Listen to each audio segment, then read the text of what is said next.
गीता में भगवान कहते हैं यदा यदा हि धर्मस्य ग्लानिर्भवति भारत अभ्युत्थानम् अधर्मस्य तदात्मानं सृजाम्यहम् परित्राणाय साधूनां विनाशाय च दुष्कृतां धर्म संस्थापनार्थाय संभवामि युगे युगे।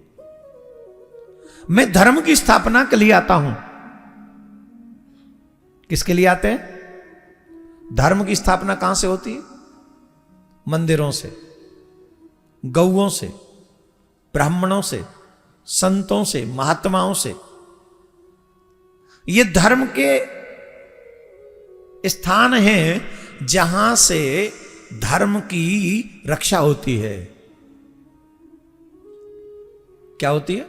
धर्म की रक्षा मंदिरों से, संत महात्मा ब्राह्मणों विद्वानों से। आप देखेंगे एक सोची समझी रणनीति चल रही है हमारे देश में। वायकायदा इस रणनीति को फंडिंग भी होती है विदेशों से। कौन सी रणनीति? बोले मंदिरों को बदनाम करो, विद्वानों को, पंडितों को बदनाम करो, संत महात्माओं को बदनाम करो। जो हमारे रिश्ते हैं, जो हमारी सबसे बड़ी पूंजी है, जो हम कहते हैं कि ये हमारा सबसे बड़ा धन है, क्या? हमारे रिश्ते, हमारे परिवार। आप सोशल साइट्स पे जाके देख लीजिए, हर रिश्ते को तार तार करती हुई वीडियोज वेब सीरीज पे दिखाई जा रही हैं, इंटरनेट पे डाली जा रही हैं। अब विदेशियों को कैसे पता कि हमारे यहां मामा होता है, चाचा होता है, ससुर जी का क्या संबंध होता है? वो तो पैसे देते हैं। कुछ दलाल पैसे की खातिर हमारी संस्कृति को नाश कर रहे हैं। किसको चिंता होगी? आप कोई अपने आप को समाज सेवी कहता है, अरे 4 केले बांट के कोई समाज सेवी नहीं होता। आप सोचेंगे हम 4 केले बांट दे हम समाज सेवी हो गए? नहीं।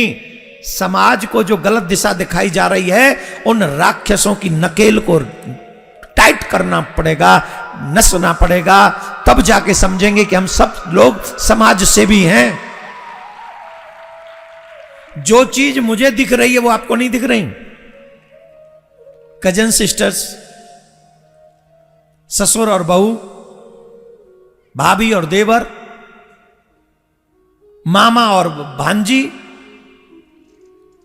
क्या ये वीडियोज नहीं पड़े हुए इंटरनेट पे? बोलो हां या ना।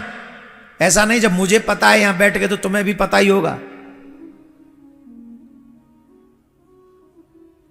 मुझे मेरे मीडिया प्रभारी ने कहा कि ठाकुर जी आप इस पे बोलते क्यों नहीं? मैंने किस पे बोले? बोले ये सिस्टम हो रहा है समाज में। मैंने हमें तो पता नहीं। बोले ये देख, बताया फिर उसने हमको। हमने ठान लिया कि हम इस पे भी बोलेंगे। क्यों? हमारे यहां पैसे से ज्यादा अनमोल हैं रिश्ते। अरे हमारे तो गांव की बेटी को भी बहन मानते हैं। हम जहां गांव की बेटी को अपनी बहन मानते हैं, वहां अपनी मामा की बच्ची, चाचा की बच्ची, ताऊ की बच्ची या इत्यादि बहन बेटियां, वो कौन है हमारी? आज समय है, रोक लो, बचा लो। आज ही हमें कठोर स्वर में यह आवाज उठानी पड़ेगी कि इंटरनेट पे, भारत के इंटरनेट पे ऐसी गंदी चीजें नहीं आएंगी जो हमारे रिश्तों को कमजोर करें। यह हमें आवाज उठानी पड़ेगी। इसे हम और आप रोकेंगे तो इससे होगी धर्म की रक्षा।